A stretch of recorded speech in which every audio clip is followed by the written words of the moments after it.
Commercialisation के लिए, जो प्रॉफिट बनाने के लिए सबसे इंपॉर्टेंट है आप फीड मैनेजमेंट। आप दाना ऊपर में डिपेंड होता है। आप दाना अच्छा से मैनेज कर सकेगा उतना प्रॉफिट होगा। तो कॉस्ट इन्वॉल्वमेंट तो दाना में इन्वॉल्व होगा, क्योंकि इरी तो कभी आप जितना दाना देगा ना उतना खा लेगा। मोर इरी कला पुरु कला बच्चा लोग नामपी में काम तो वो तो जितना दिन भर दुगु तक चीजें काम तो मार तो खाना खाते रहेगा कितना वो एक दिन में तो बड़ा नहीं होगा ना। इतना क्या कितना 1-2 मीटर तो ग्रोथ हो गई नहीं, इतना खाना खाने से भी बड़ा हो गई नहीं। तो इरी भी तो ऐसे है, जितना दाना लगा देना वो नहीं खाएगा, नहीं बोलेगा, खाएगा ऐसे पूरा भी। हम लोग का फार्म करो, स्पेशली कॉयलर करो, ये तो जितना दाना देगा ददोंग तक कोयम बेगा पिक मनोता ददोंग तक बड़ा जल्दी बड़ा, इतना समय जितना बड़ा होना था उसी समय पे बड़ा होगा। इसलिए उसको बोलता है FCR बोलता है, फीड कन्वर्सन रेशियो होता है, वो साइंटिफिक टर्म है ना। FCR होता है, FCR feed conversion ratio. That means पहले साल वो बाकी साहब भी बताया, फीड को ना 1 केजी खाना को हम उसको गावड़ी को खिलाने से कितना केजी उसका वजन बढ़ता है, वो है कन्वर्सन रेशियो। तो 2 केजी खिलाने से कितना या 1 ग्राम खिलाने से कितना, तो मेंटेनेंस रेशियो उसमें कितना मेंटेन कर सकता है, तो कितना जरूरी है, वो सबसे इंपॉर्टेंट है। तो इसलिए हम ये एक चार्ट बनाया, फीडिंग चार्ट होते हैं ना, ये वाला खत्म हो जाता है, वो वाला फीडिंग चार्ट बनाया। तो फीडिंग चार्ट में हम कॉलम दिया है, या एक सीरियल है, एज ग्रुप है फर्स्ट में, बस उसका बॉडी वेट कितना बॉडी वेट होता है। सेकेंड कॉलम में, थर्ड कॉलम, फोर्थ कॉलम में फीड केजी पर डे, एक दिन में कितना खिलाना। उसके बाद टाइप ऑफ फीड, उसको छोड़ो, टाइप ऑफ फीड में स्टार्टर होता है बच्चा लोग के लिए स्टार्टर। उसका बाद ये वाला का ये ग्रोथ फैटेनर होता है। उसका बाद में जब मेंटेनेंस, जस्ट मेंटेनेंस हो उसको फिनिशर होता है। कम 2-3 तो कैटेगरी, तो उसको हम नहीं लिखाई गलती से टाइपिंग में। तो उसका बाद लास्ट कॉलम में टोटल रेशियो, टोटल फीड कितना एक महीना में कितना खिलाना। तो हम लोग का गावड़ी जो हम लोग छोटा से शुरू करेगा। जब बच्चा पैदा होते ही तो दाना नहीं खाता है, तो माँ का दूध को पीता है, पर होने से भी माँ को थोड़ा आने हम थोड़ा एक्स्ट्रा दाना देना पड़ेगा। पर वो कितना रिक्वायरमेंट होता है। फॉर एग्जाम्पल आप 1 महीना से वो दाना खाने शुरू हो गया, अपना से आए माँ का समय दाना खाने शुरू हो गया, 1 मंथ to 2.5 2 महीना आधा, तब तक आने का साथ में होगा। उसका बाद में वो वीनिंग करता है, उसको बाहर दूसरा का साथ आए खाना खाने शुरू होगा, अपना अलग से रख देता है। तो वो एज में उसका बॉडी वेट से, थर्ड कॉलम से बॉडी वेट से 12 to 15 केजी होगा उसका गावड़ी का एवरेज वेट। तो उसमें एक दिन में आधा किलो खिलाना है, उससे ज्यादा नहीं खिलाना है, 0.5 केजी खिलाना है। तो 0.5 केजी खिलाना है। तो ऐसे करके आप 1 महीना में 15 केजी दाना जाएगा एक एनिमल के लिए। ये साइंटिफिकली मतलब ट्रायल करके है ना, जो कितना जरूरी है, उसमें मैक्सिमम वेट बढ़ता है। उससे ज्यादा देने से भी इतना ही वेट ही बढ़ेगा, आपका फीड को ये करने के लिए लॉस होगा, खरीदने के लिए या मैनेज करने के लिए लॉस होगा। तो उसके बाद में 2 महीना आधा से लेकर 3 महीना तक, 3 महीना तक उसका बॉडी वेट जो 15 से 20 केजी बढ़ना चाहिए। तो 15 से 20 केजी होगा। उसी वो महीना को 1 केजी एक दिन में 1 केजी खिलाना, तब होने से 30 डेज होगा, 30 केजी होगा, 30 केजी होगा। उसके बाद में 3 महीना से 4 महीना तक उसका बॉडी वेट बढ़ जाएगा, 20 से 40 केजी बढ़ेगा, उसमें 2 केजी खिलाना है, तो उसमें भी 60 केजी एक महीना में जाएगा। तो उसके बाद में 4 महीना से 5 महीना तक उसमें 40 to 50 केजी होगा, उसमें 2 केजी आधा खिलाना है, तो 75 केजी जाएगा। तो उसके बाद में 5 to 6 महीना में एक्चुअली मार्केटिंग एज आ जाता है। एक्चुअली इरिक जो है ना सबसे हाईएस्ट मूल हम छोटा से देखा है, वो आने वालों का अभी भी मेरा मिसेस को पाल रहा है, आया उसको 3 साल तक पालता है कभी घी सो दांत इतना निकालने। इरिक का मैक्सिमम प्रॉफिट एज रहता है ना, मैक्सिमम प्रॉफिट एज 5-6-7 महीना अंदर में 6 to 7 मंथ का एज में सेल आउट करना, उसमें आपका मैक्सिमम प्रॉफिट होगा। तो उसका बाद में जितना भी जो बॉडी बढ़ेगा ना, वो बॉडी जो ये वाला वेट वाला नहीं बढ़ेगा, उसका वेट कम बराबर रहेगा। वेट कम जो है आप चुरपी जो है ना, चुरपी इतना वेट नहीं होता है, चुरपी वेट कम होता है, इतना फीट जना खाना का उससे कम वेट होता है। तो चुरपी सिर्फ बढ़ेगा, चुरपी में आउट होना है, आउट पे ज्यादा होगा, सब मोटा रहेगा, पर वेट नहीं बढ़ा, आपका लाभ नहीं होगा, लॉस होगा, केजी वजन कम होगा। तो मैक्सिमम ये एज में 5 से लेकर 7 मंथ्स तक, उसी एज में सबसे मैंने उसमें आप सेल आउट करना चाहिए कॉमर्शलाइजेशन में। तो ये एज होता है, उसी में 5 to 6 में ये में 50 to 80 kg आ जाएगा एनिमल्स का। तो उसमें 3 kg दिन में 3 kg खिलाना है, 90 kg। तो उसका बाद उससे ज़्यादा आप पाल रहे हैं, तो जैसे कि बच्चा देने वाला को ब्रीडिंग पर्पज के लिए पाल रहे हैं, तो उसको 3.5 ये लास्ट में से लेकर तो 7 मंथ तक में पाल सकते हैं। तो उससे ज़्यादा सेम उसमें रेशियो मेंटेन करना है। 3.5 kg पर डे में खिलाना है, दैट मीन्स एक महीना में 105 kg जाएगा। तो इसको टोटल करने से हम लोग का फीड जो है नीचे में लिखा है 375 kg जाता है मार्केटिंग एज तक, 7 मंथ तक 375 kg फीड जाएगा आप साइंटिफिकली से नाप के खिलाने से। तो उसका बाद में उसी में अभी का समय में मार्केट रेट जो गौरी का दाना का मार्केट रेट 35 रहना और एवरेज में 35 पर केजी 35 होने से आपका कॉस्ट जो है 13,000 ये कुछ 125 लिखा है नीचे में 13,125 ये आपका फीड में दाना में जाएगा।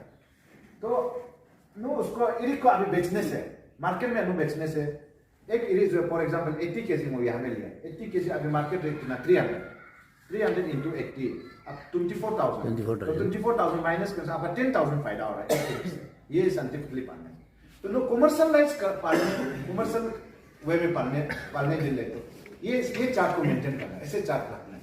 हाँ तो ना ये से होटल से कहीं से दाना मत लो, डायरेक्ट जो दाना मार्केट में जो इरिक के लिए दाना आता है केजी आरिजन में उसका लिए मार्केट वो दाना को ही पालो ये करो दो। नहीं तो सब्सिट्यूट करना चाहता है तो अपना से सर पहले बताया कुच्चू बागान बनाओ आए जंगल से लाओ उसको आपने खिला के मतलब वो सब्जी हो गया जो वेस्ट सब्जी मतलब जो गोभी हो रहा है वो सब खिला सकता है।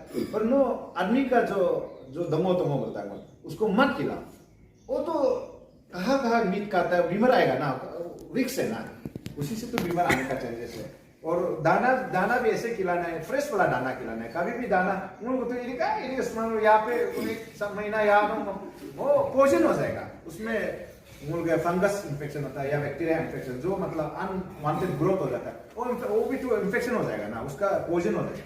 तो इसलिए फ्रेश वाला अच्छा वाला दाना मेंटेन करना बहुत इंपॉर्टेंट है। तो और उसी में फीड में हम और जाता है नीचे में भी, और हम ये नहीं लिखा है नीचे में इंग्रेडिएंट लिखा है। मुझे यहाँ में प्रैक्टिस में देखो मेरा अपना घर में देखो इरिक पालता है, वो तो मुँह नहीं पालता है, मेरा मिसेस लोग पालता है, तो वहाँ आने लोग पालता है। उन लोग क्या हम स्वतः से देखा है, उन लोग को नूल भी ऐसे करता है। दाना जो हम लोग दमो तो उसको देने में देता है। उसका अलावा तो अभी का समय में तो भूसी देता है। भूसी में क्या होता है क्या लोग बोला ये राइस ये बनाना वो भूसी देता है। उसका एनिमल का तो नहीं तो बोल गया कुचू एक्सर बोला एक्सर ही खिलाता है एक्सर को। तो वो जो है बैलेंस डाइट नहीं है, बैलेंस होना है, सब कुछ बैलेंस होना है। वो अपना आपको आदमी को फॉर एग्जांपल लेता है। हम लोग खाना खाने से क्या खाता है, वो दुगु तो अम्बिंग तो चावल पका के तो वो खाना वो दुगु तो आलू दुगु तो अचिंग का साथ में क्या खाता है, सब्जी बॉईल करके खाता है। आदिंग तो चाहिए, उसका बाद में हुली दे दो, हुली में सलाद चाहिए, उसका बाद हर एक तो क्या बताए लोग सकेंगे दाल चाहिए। उसका बाद में बीच बीच में हम लोग मिलने से फ्रूट खाता है, एप्पल या कुप्पा जो भी फ्रूट खाना चाहिए डॉक्टर एडवाइस है मुन ये दमा कंसेस वाला तो खाता है। आप ये फ्रूट चीज खाना चाहिए, अंगूर या एप्पल या ये कुप्पा जो बनाना ये सब खाना चाहिए, उसमें विटामिन मिलता है। तो उसका बाद मिनरल मिलता है। उसका बाद में मुझे कह सकेंगे नमक आलू नमक सॉल्ट कमल सॉल्ट नमक ना आलू दमा दे तो अच्छी तो सबसे बढ़िया है वो खाता है जैसे नामदर दमा ऐसे होता है। ये सब मूल खाता है। हम लोग किसलिए खाता है, मूल बदन में जरूरी है ना, इसलिए मूल खाता है। इन्हें तो योला कुमार के आलू की कुमार देगा क्या खाएगा, जो देता वो खाएगा। और उसमें बैलेंस डाइट है ही नहीं, माना बैलेंस में कुंभा है। हर बीमार ऐसे नहीं होगा तो आपका एरिया तो भरेगा नहीं, जल्दी मोटा मतलब कम रहा किसी में डिफिसिट होके कुछ ना कुछ गड़बड़ होगा।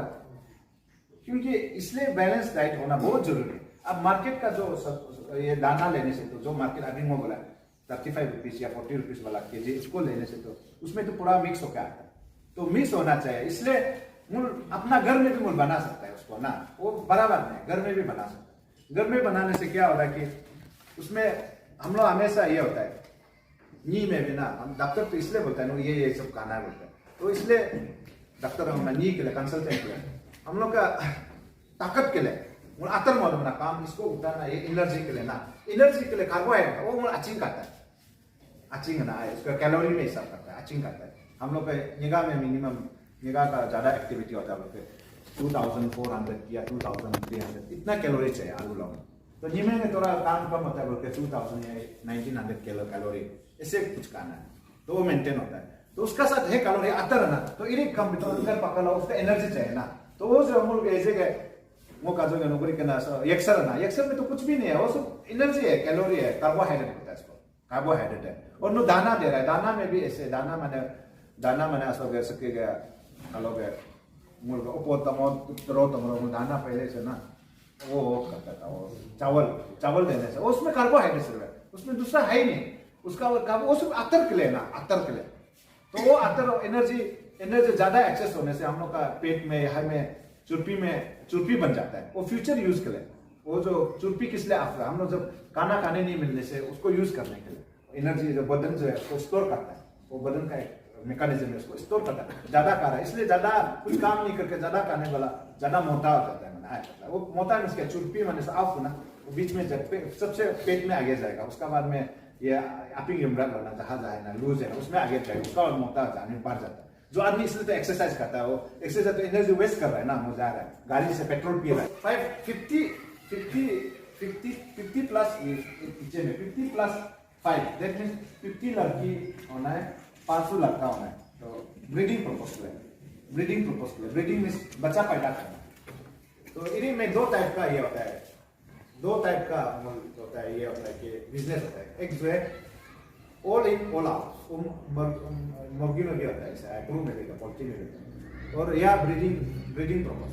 तो ऑल इन ऑल आउट में क्या होता है कि वो 10 तो बाजार से 10 तो छोटा इरी लाएगा, उसको 5-6 महीना पलेगा, उसका बाद डायरेक्ट सबको आउट करता है। दैट मीन्स ऑल आ रहा है ना, ऑल आउट कर रहा है, सबको सेल आउट कर रहा है, ऑल इन ऑल आउट। उसमें तो बच्चा पैदा करने का उसको नहीं था, वो अलग बिजनेस है, वो इसमें उसको अलाउड नहीं है, ऑल इन ऑल आउट में अलाउड नहीं, उसको परमानेंटली रखना है 5-6 साल के लिए, बच्चा पैदा करने देना। तो उसमें 55 एनिमल्स को 15 लाख तक असिस्टेंस देगा, मतलब सब्सिडी देगा, हेल्प देगा 15 लाख। उसका बाद 100 to 110 वाला को 30 लाख तक, 110 वाला को 30 लाख तक असिस्टेंस देगा। तो असिस्टेंस भी ऐसे चीज है, या ऊपर में लिखा है 50% subsidy up to the subsidy में लिखा है डायरेक्टली टू द बेनिफिशियरी। तो 50% ऑफ द ये कैपिटल कॉस्ट। तो मूल हम लोग का वेटरनरी में 2 टाइप का एस्टीमेट होता है, एस्टीमेट में 2 पार्ट होता है। एक जो है कैपिटल कॉस्ट, उसको बोलता है नॉन रिकरिंग होता है, हमेशा नहीं आने वाला, एक बार बना लिया तो खत्म माने आए 5-6 साल चलेगा या 1 साल से ज्यादा चलेगा। और रिकरिंग कॉस्ट हमेशा आते रहता है, आज भी आएगा कल भी आएगा, 2 पार्ट होता है। तो इसमें क्या बोला है कि वो हमेशा आने वाला उसको रिकरिंग वाला को उसका लिए सब्सिडी नहीं होगा, पर कैपिटल कॉस्ट नॉन रिकरिंग, एक बार हो गया तो हो गया। ऐसे टाइम में जैसे कि गाड़ी का घर बना लिया, एक बार घर बना लिया तो घर जो है 5-6 साल या 10-15-20 साल बैठेगा, तो उसका बाद में उसका पेरेंट स्टॉक जो अभी 55 जो या 100 जो बोला है, उसको एक बार तो खरीद करके रखने से तो 2-3 साल 4 साल 5 साल तक जब तक बुरा नहीं होगा, नहीं मरे तब तक तो रखेगा, तो उसका लिए। उसका बाद अब ये वो घर के लिए वाटर कनेक्शन है, टैंकी बिताया, पाइप लेइंग किया, वो सब के लिए। उसका बाद गावरी को दाना देने के लिए नो यूटेंसिल, ये सब तो एक परमानेंट चीज है, तो 1 साल 2 साल चलेगा। उसका बाद में करेंट, ये वायरिंग, ये सब में उसका टोटल कॉस्ट को 50% सब्सिडी देगा। सीलिंग लिमिट जो है आपका 15 लाख, 50 एनिमल में से 15 लाख, दैट मीन्स 50% में आप इसी अमाउंट से 30 लाख आता है तो 30 लाख आता है तो 15 लाख का यहाँ में देगा। अब 40 लाख आ सकता है आपका ज्यादा बड़ा बनाने से, या 50 लाख होने से भी उसको 50%, उसका 50%, जैसे कि 50 लाख है 25 लाख उसका नहीं देगा, 15 लाख ही देगा 30 एनिमल्स का, 50 एनिमल्स का, इतना ही है। ये एक चीज है। उसका बाद में जो रिकरिंग कॉस्ट होता है, जैसे कि नो दाना देगा, गावरी का दाना देगा। गावरी दाना तो आज भी लाएगा, आज भी खरीद करके लाएगा, नेक्स्ट डे में भी लाएगा, उसका रिकरिंग है ना। और जो उसे ये में फार्म में लेबर एम्प्लॉय कर रहा है, कोई लेबर को एम्प्लॉय करके नो ये सैलरी दे रहा है, महीना महीना में जो सैलरी देगा वो तो आते रहेगा ना, उसको रिकरिंग होता है। उसका बाद में इलेक्ट्रिक बिल आएगा या पानी बिल आएगा, उसका लिए मैंने ये नहीं होगा, इसमें सब्सिडी में कवर नहीं होगा, उसको अपना से बियर अप करना। तो ये जो बैंक लोन सब्सिडी है, बैंक से नो आगे लोन लेना ही लेना है, बैंक से लोन लेना है। बैंक जब तक लोन नहीं देगा हम लोग ये नहीं हो सकेगा। बैंक लोन देने से ये होगा हम लोग